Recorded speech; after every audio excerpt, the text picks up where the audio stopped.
And you can see here the developed the quickest is Asian area, Asian Pacific area, and China is the quickest one.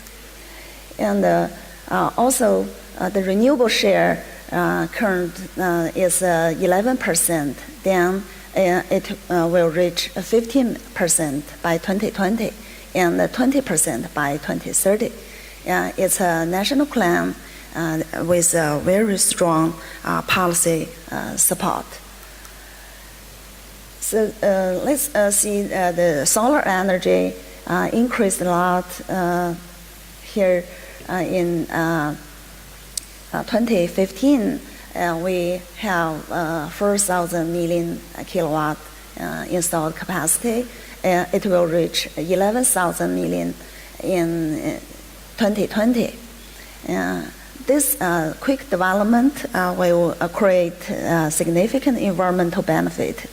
And so by estimation, the solar energy utilization is equivalent to reduce carbon dioxide emission by about 370 million tons, and reduce sulfur dioxide emission 1.2 million tons, and reduce nitrogen oxide emission of 900,000 tons, and reduce salt emissions about 1.1 million tons. So the solar generation will mainly located in the north and the west. Okay, so let's see the wind energy. And the wind energy developed very quickly recent years and has become the third largest power source in China after coal and hydro. And also the wind power generation mainly located in the north and the west. Actually, it's everywhere in all the provinces, more or less. And also we have offshore wind power development. The largest one is in Jiangsu province, that is in the east. So the wind energy development has significant environmental benefit and social welfare, and also it's good to improve the energy consumption structure. And for nuclear energy, we also develop nuclear is kind of quickly. And then the installed capacity in 2015 is 270 million kilowatt, but it will be double by 2020. And all this renewable energy development is highly driven by policy intention. So here I just mentioned a few policy. First, for the solar energy, we have feed-in tariff policy for a few years, but this feed-in tariff price may decline year by year. For example, this year the price in the first resource area is 45 cents per kilowatt hour. It will be 45 cents in 2020. It's around a 20% decline by 2020. And though the price is different in different resources area, but the trend will decline. And by estimation to the year of 2020, the feed-in tariff price will be 50% lower than the level in 2005. And also for wind energy, we have a few related policies to support like renewable energy law and others in like a 5-year wind power development plan. And also we have feed-in tariff policy to support wind energy development. And the price in 2016 in the 4 different resources area is like here. For examtle, for the first resources area, the price is 49 cents per kilowatt water. It will be 40 cents in this year. It's 20% lower than 2 years ago. So this feed-in tariff price will decline quickly, also like solar energy. And for the biomass, we have very quick development and have a further development plan. It will increase 50% to 80% by 2020. And also this will bring significant social and environment benefit. Now let's talk about the natural gas demand. From the historical trend, we can see the total natural gas demand consumption increased a lot in the recent 10 to 20 years. And the largest sector for natural gas consumption is the industry, including generation. And the second is the residential. And then is the transport and others. So for the future natural gas demand, we think the key factor is the economic growth, energy efficiency, and alternative energy prices. This will drive the future natural gas demand. So we have a econometric model to forecast the future natural gas demand. We have some scenario design. So the BAU scenario is the low energy price scenario. So in this scenario, the total energy demand in 2020 will be 5 billion ton co-equivalent. So in this case, the natural gas demand in 2020 will be 340 billion cubic meter. And it will be more than 500 billion in 2030. Also, we calculate in other scenarios, like the IEA's current policy scenario, the new policy scenario, and the IEA's 450 scenario.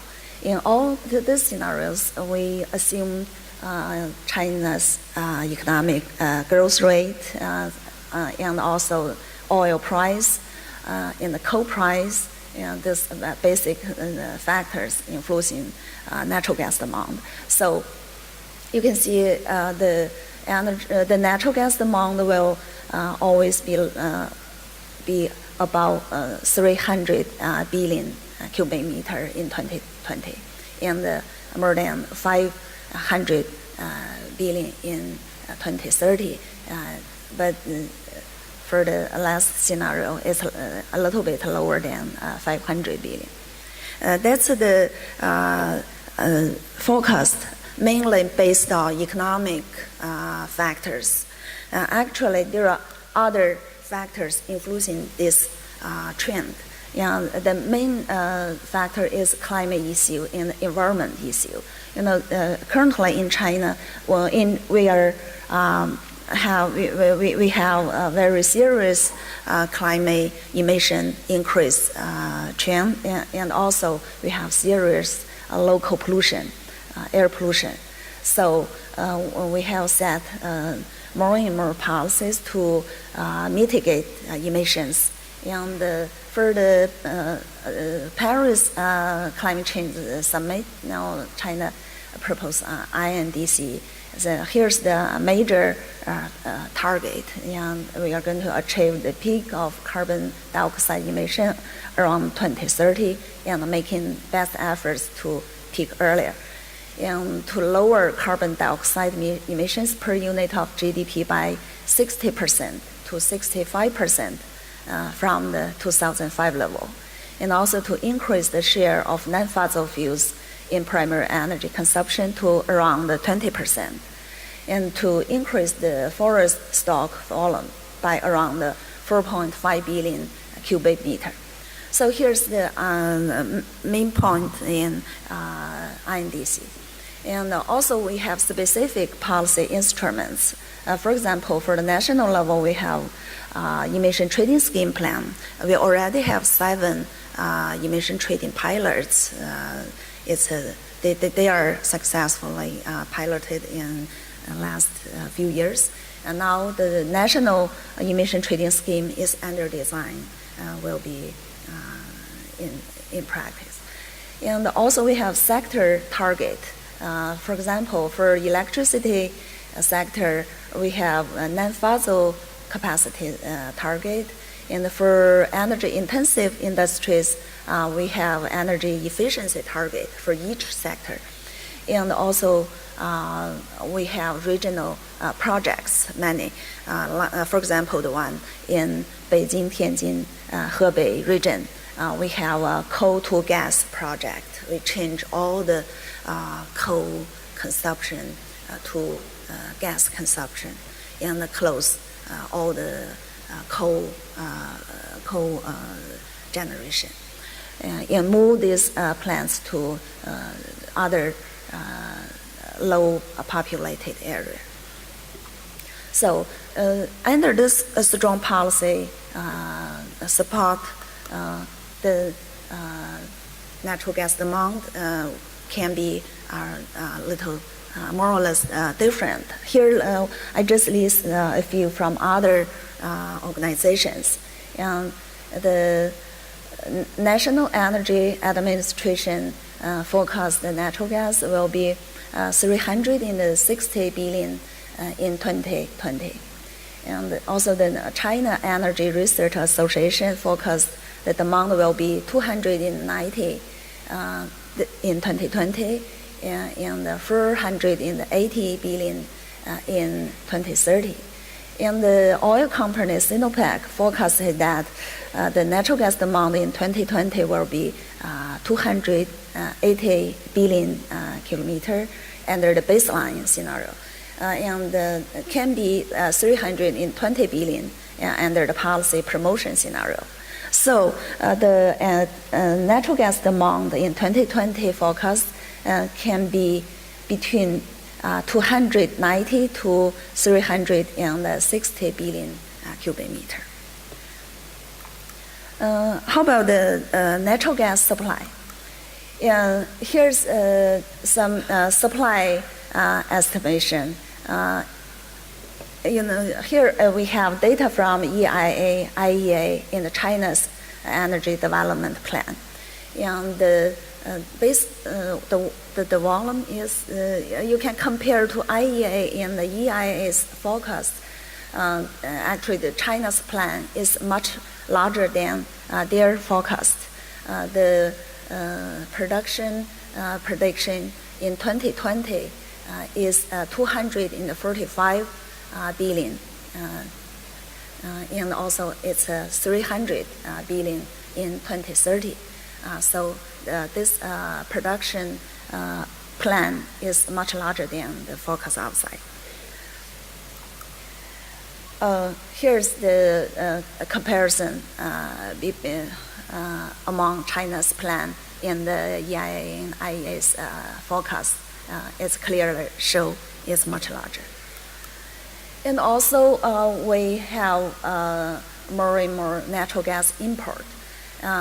Here we just say China began to import LNG based natural gas in 2006, and the pipeline gas since 2010.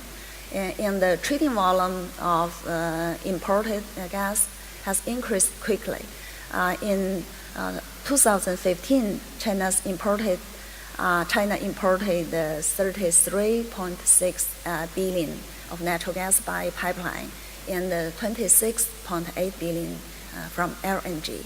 And the dependence on foreign natural gas has increased quickly to 31% in 2015, while the imports, it was only 1.8% in 2006. So here's the major import countries. So from pipeline, the largest exporter for China is Turkmenistan, and the second is Myanmar, and the second is Uzbekistan and Kazakhstan. So the pipeline import currently major from Central Asia. And the LNG import source is Australia, Indonesia, Malaysia, and Qatar, and many other countries. So the pipeline situation current is like this. We have China mainland pipeline. Also we have Central Asia pipeline, A line, B line, and C line. And also we have D line under plan. So it's still the Central Asia is the major exporter. And also we have a pipeline from east. We have east line from Russia is under construction, and also we have west line from Russia under plan. So here's the major pipeline construction and import capacity. So for the LNG import, we have now totally 76 billion cubic meter capacity. It is worth noting that the import of LNG-based natural gas in 2016 only employed just 51% of the installed capacity of LNG.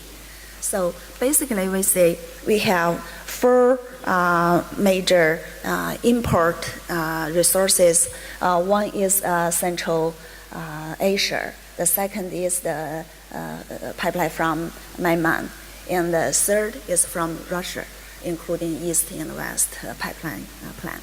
And the first one is LNG from different countries. You can see we have 76 LNG receiver capacity. So the import capacity combining pipeline and the LNG will reach 241 billion cubic meter per year. So this assumes the completion of D line from Russia in two pipelines. So if the Russia line D not be completed, the total import capacity will be 173 billion. So finally, let's see the gap between supply and the demand.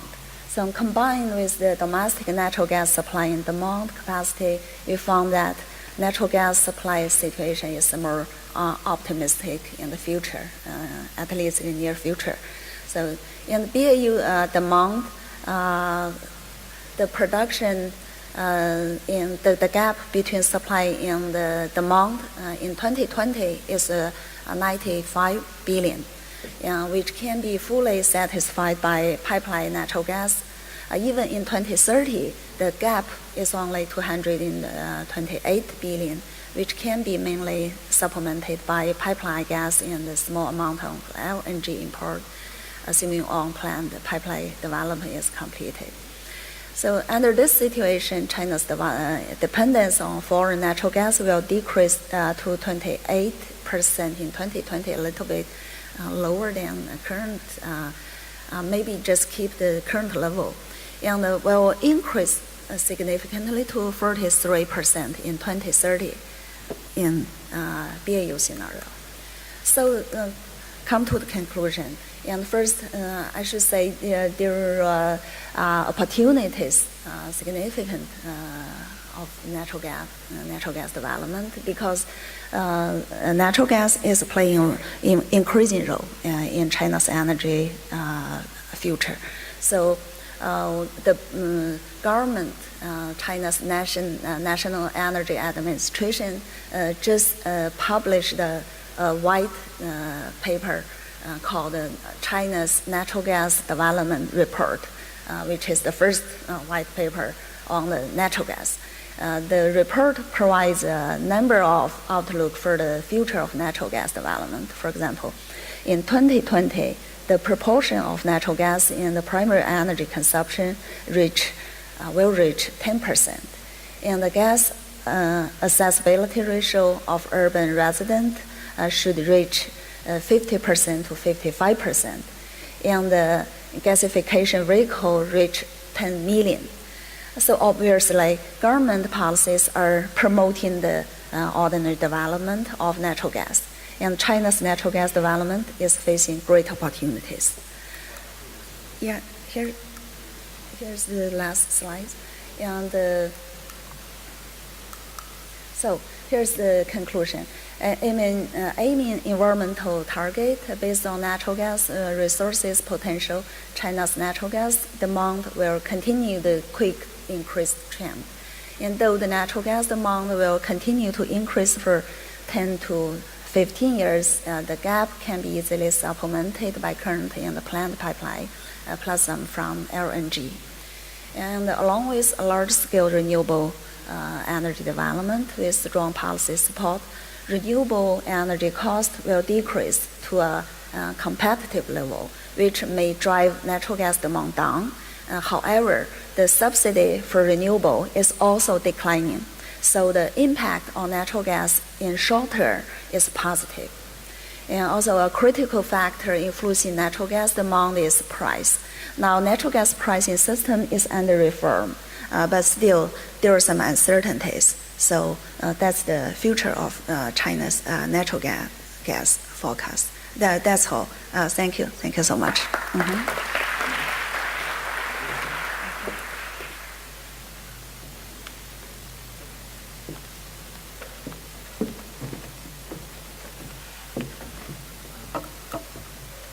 So, thanks a lot for these three excellent presentations, giving an overview of the global gas markets, supply coming from the US.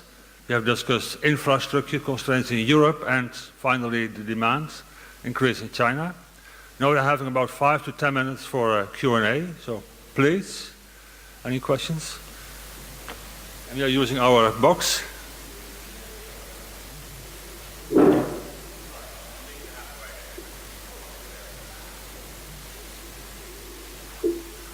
Can you hear me? Please, can you say your name? My question is directed at What's your name, please? Michael Jefferson. My question is directed to Professor Rosendahl. You mentioned right at the end of your talk possible disruption because of pipelines through Ukraine. Could I ask a more general question about natural gas supply disruption, and also potential LNG supply disruption, let's say from Qatar? The storage capacity of the various European countries, I ask that of course in part because of the closure of the UK's Rough natural gas supply storage. Is that something which concerns you, and to what extent do you think that differences in storage capacity around Europe is a major threat for the future? Well, thank you for the question. So,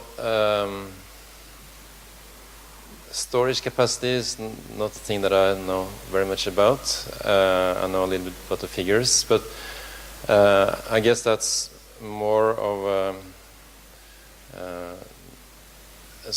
not as big problem as the huge gas pipelines via Ukraine, where the amounts are much bigger.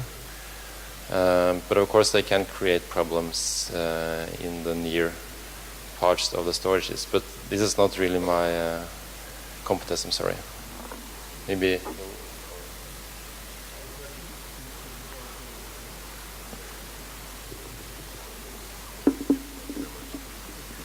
Again, a question for Professor Rosendahl. Well, Please say your name. That's Dr. Lawrence Haar from Lincoln University. Just a more maybe general question. Why doesn't Russia move downstream into petrochemicals? We've seen so much move in that direction by the Gulf states. With all that gas they have, why don't you think they consider that as an option?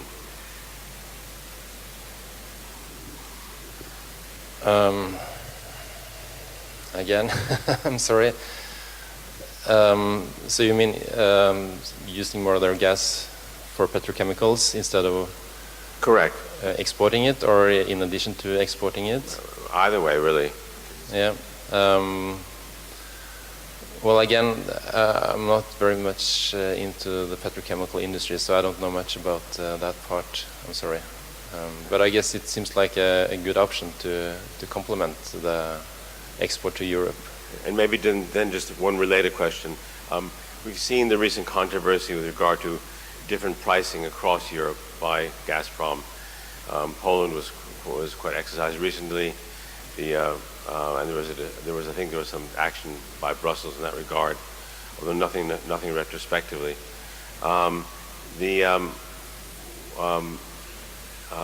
Look, and you mentioned also that Turkey is probably as far as gas can go from, which suggests there might be different pricing there. What sort of net back to Western fields and does Gazprom require for their to be economic for their production? Do you have any idea in that regard? Could you repeat the last part? So the net back price. We've seen different pricing across Europe, and we've seen some controversy in that regard recently. What sort of levels of pricing, have you net back, in the market minus transport and then net back to field? Do you think Russia requires, say, for Western Ukraine, Western Russian production, so to speak, or in various areas?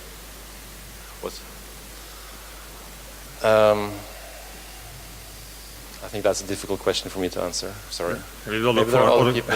Okay. First, that guy on the right, then Albert. Thank you. My question is for everyone, I guess. Please say your name. Moise Borough, Imperial College, London. The state of the global LNG market forecasts say that for the next 5 years might be oversupplied, and then there might be some market balancing. I was wondering, in your opinion, if you all agree with that assessment, or do you think the oversupply will continue later as well, especially if China, for example, can meet its demand from pipeline rather than LNG? Maybe Ying can try to answer this.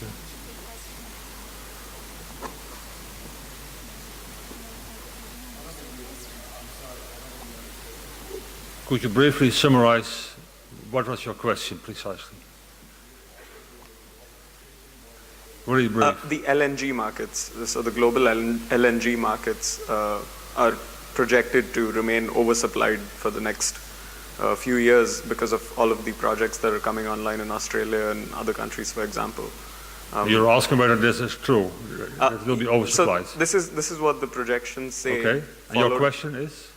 So would you agree with that assessment that the markets will balance after 5 years, given that China, for example, may not really need LNG in the future, according to your presentation? I'd say from the United States point of view, good. Yeah, I mean, you're right. There's an enormous number of applications going in for LNG plants.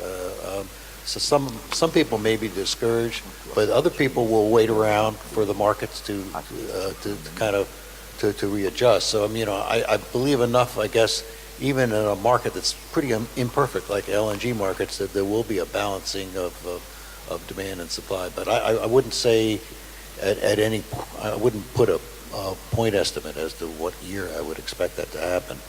But I would say the next few years you can definitely expect that. Okay. From the U.S. perspective. Yes, Albert Bresson, University College London. It's a question to the panel, but mostly Mrs. Finn Young.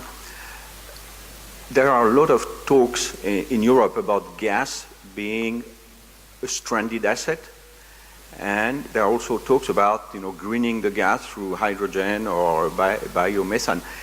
Is this debate going on in China, and how is China looking at the long-term future of gas and the greening of gas? I just say natural gas is very important in China, and we encourage all the industry and the resident to use more and more natural gas. But the price is still high.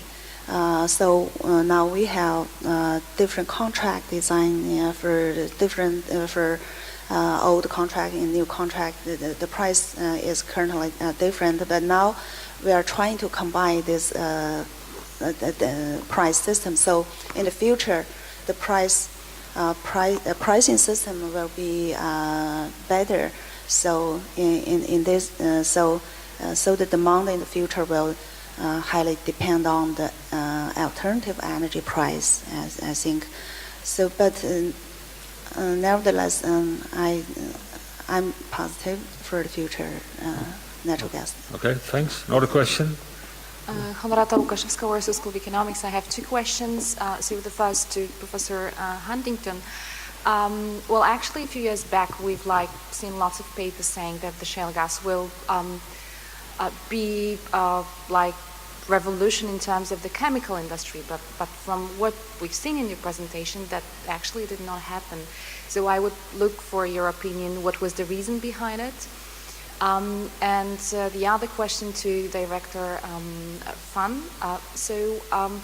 Normally, if we'd seen in Europe such a high dependence on one supplier, which in case of pipeline gases, Turkmenistan in China, we would have strong reservations about the security of supply. So I'm just curious, how is it in China? Do you have any special policy in terms of security of supply? Okay, thank you. Because of the time, please try to be brief in your answering. First, Hill. Well, the chemical industry is got. I mean, there are a lot of complications going on. One of it is the price of the fuel. It is true, like in fertilizer, it's a very important factor. Others, it's critical. But they're really selling into. They're taking the natural gas, using it as input, and then they're selling their product on a world market. So you really have to kind of evaluate it overall, and for all those reasons. And we haven't done that kind of analysis. Okay, thank you. For the overall balance, we may use pipeline import first, then because we have long-term contract with those countries. So then we're going to use LNG for the extra demand. Yeah, okay, that's the basic idea. Thank you. Thank you. Okay, thank you. There are two questions, and then we have to finish this session, unfortunately, because there's also a break. Peter Please. Hartley, Rice University. Talking about the demand for gas, I think people commenting on competition between renewables and gas, but the other idea is gas is a backup for the unreliability of the renewables.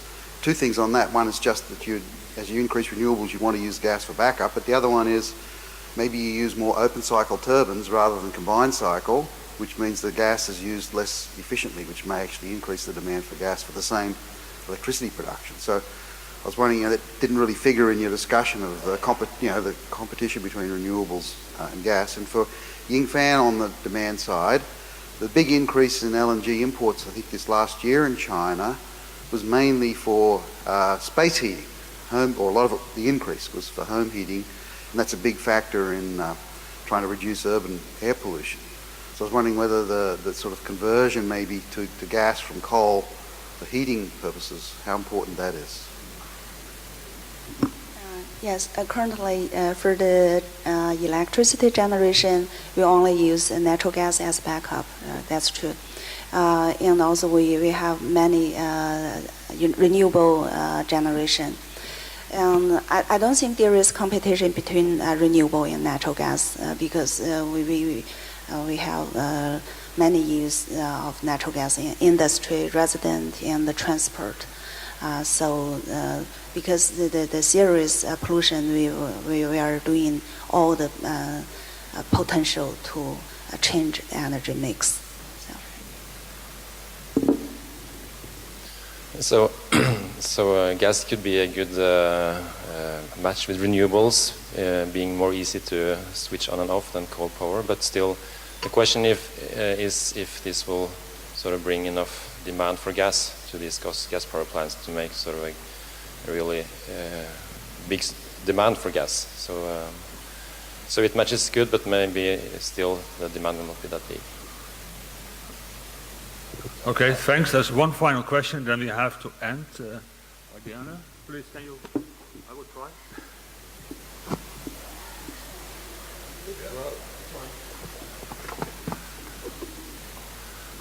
Good, thank you very much. My name's Diane Krall from Monash University, and this is a question for Ying Fan. So currently, imports of LNG from the Asia Pacific countries such as Australia, Malaysia, Indonesia, to China are dominated by long-term contracts. And so my question is, have you got any comments on the possible establishment of a gas market hub in the Asia Pacific for gas pricing?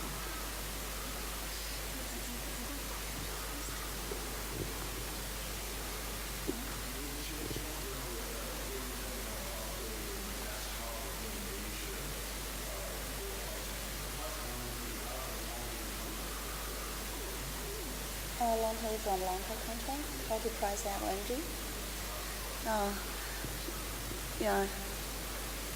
Price issue is complex currently, actually.